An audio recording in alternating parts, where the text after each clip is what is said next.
Bismillahirrahmanirrahim. Assalamualaikum warahmatullahi wabarakatuh. Selamat datang teman-teman di pertemuan kedua untuk mata kuliah pengendaraan jauh ke lautan.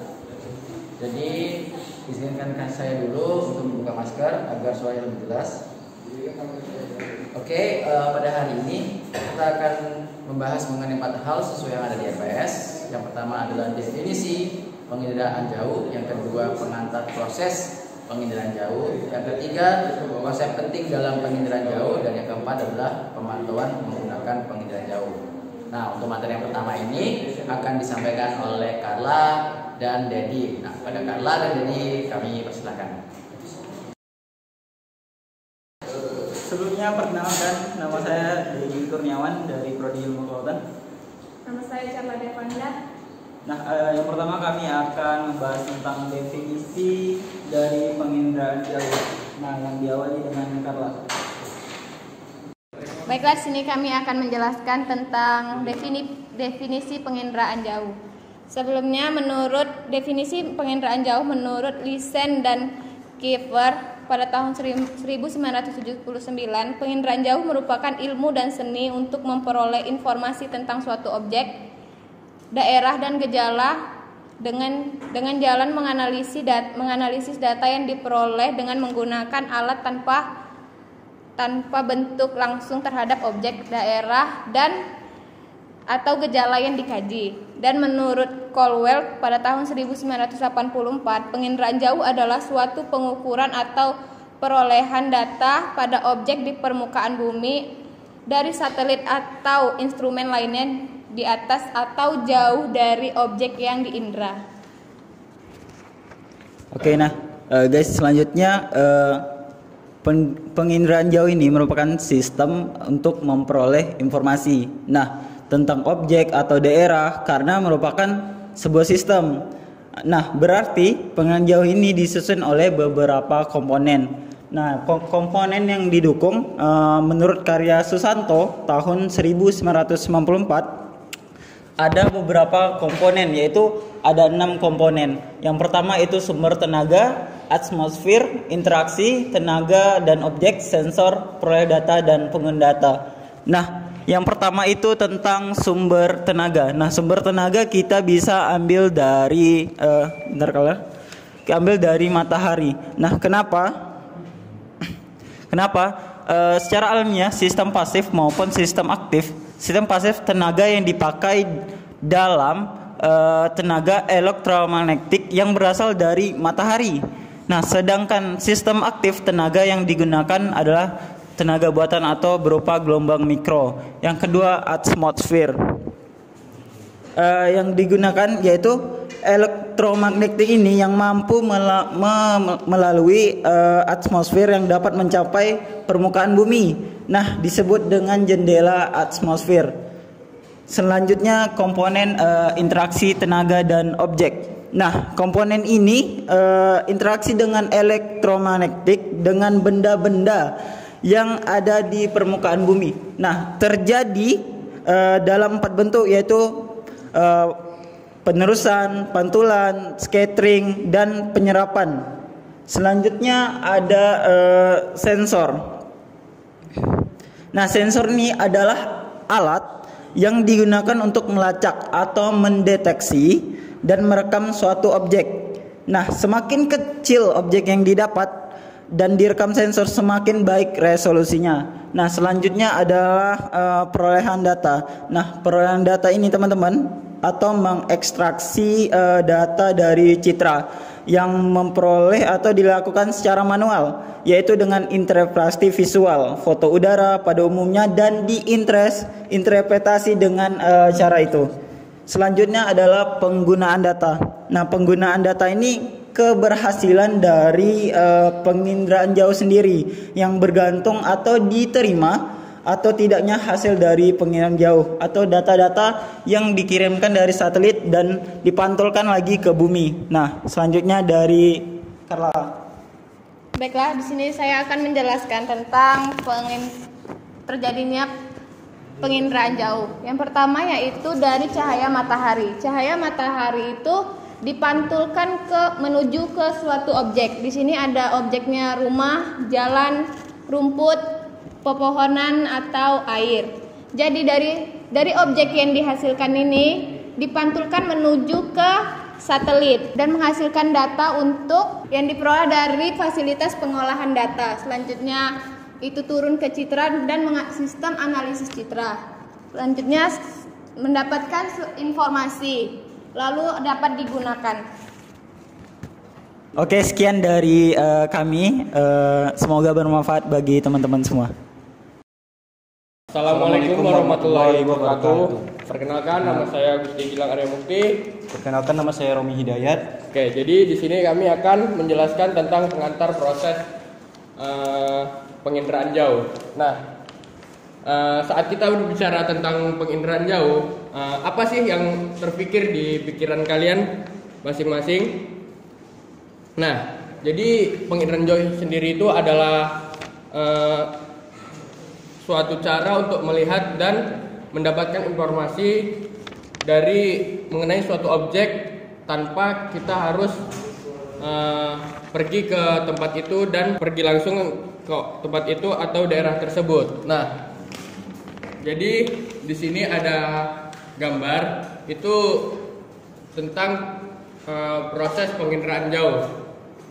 Oke. Jadi di sini ada energi matahari. Nah, jadi energi matahari ini adalah sumber dari energi ya. Energi matahari itu ada yang diserap bumi, ada yang dihamburkan dan ada yang dipantulkan. Nah, bisa dilihat. Nah, jadi energi yang dipantulkan itu dia akan mengenai suatu objek di bumi, bisa bangunan, pohon atau mobil dan sebagainya.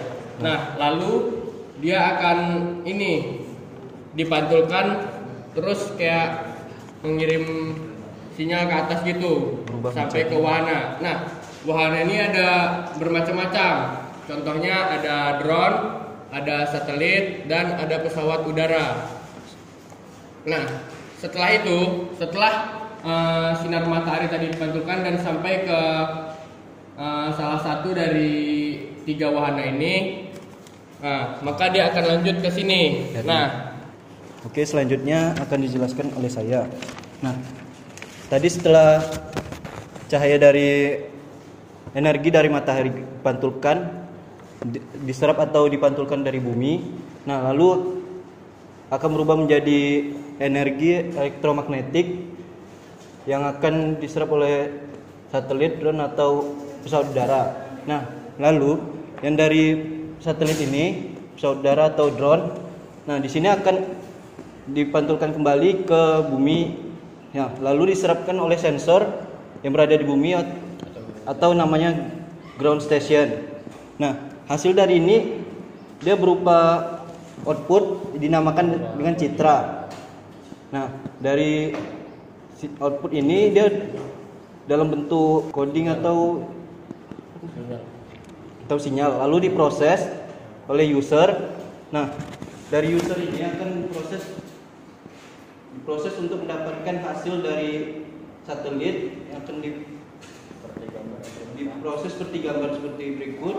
Nah, di sini nanti akan diolah hasil dari analisis yang didapat, lalu muncul gambar seperti gambar bumi atau gambar laut yang ada di bumi.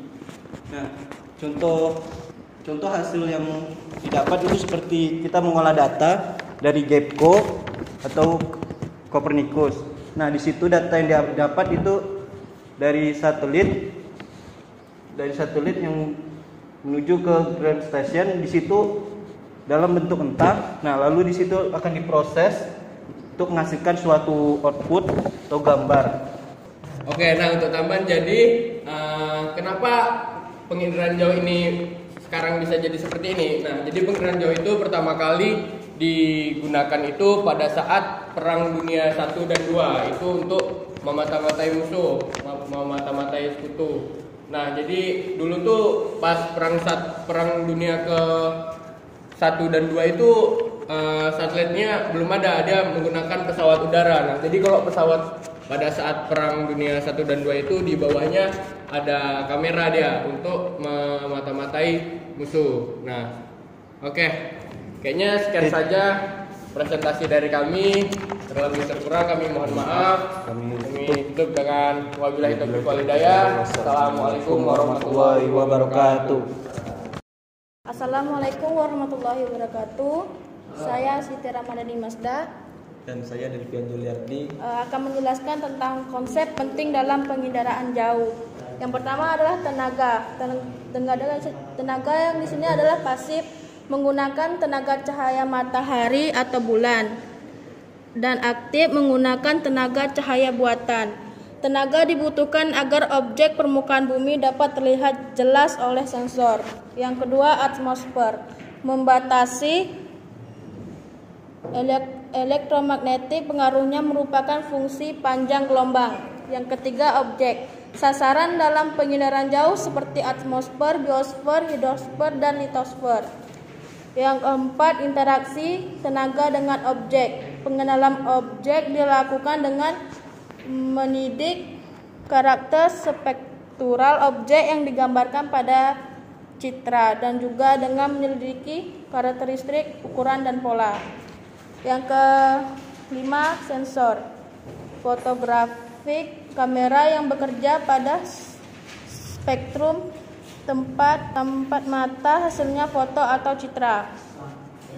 Selanjutnya, elektromagnetik, sensor bertenaga elektrik dalam bentuk sinyal elektrik. Yang keenam, perolehan data. Ada manual. Manual di sini adalah cara memperoleh data dengan interpretasi secara visual, numerik atau digital, memperoleh data menggunakan konteks. Selanjutnya yang ketujuh, penggunaan data. Lembaga atau individu yang berkepentingan memanfaatkan hasil penginderaan jauh. Oke, selanjutnya saya akan menjelaskan tahapan-tahapan daripada penginderaan jauh. Yang pertama itu yang dari tenaga yang dibutuhkan dalam penginderaan jauh ini ada yang bersifat pasif dan ada juga yang bersifat aktif. Dari yang bersifat pasif ini merupakan tenaga yang bersumber dari matahari atau bulan. Kemudian tenaga yang bersifat aktif yaitu tenaga yang bersumber dari cahaya buatan. Kemudian tenaga ini akan memberikan cahaya ke objek sehingga objek bisa terlihat. Kemudian gambaran daripada objek akan dipantulkan ke sensor yang terdapat pada alat-alat seperti alat-alat penginderaan jauh seperti satelit, pesawat atau drone. Kemudian sensor ini akan mengambil data. Contohnya bisa bersifat elektromagnetik atau bisa bersifat visual. Yang bersifat visual contohnya seperti gambaran atau foto yang menghasilkan citra. Sedangkan yang elektromagnetik merupakan data yang bersifat elektrik. Kemudian data tersebut akan diolah dan menghasilkan citra. Kemudian dari citra ini akan digunakan oleh lembaga atau individu yang berkepentingan untuk memanfaatkan hasil penginderaan jauh tersebut. Sekian presentasi dari kami. Kami ucapkan terima kasih. Assalamualaikum warahmatullahi wabarakatuh.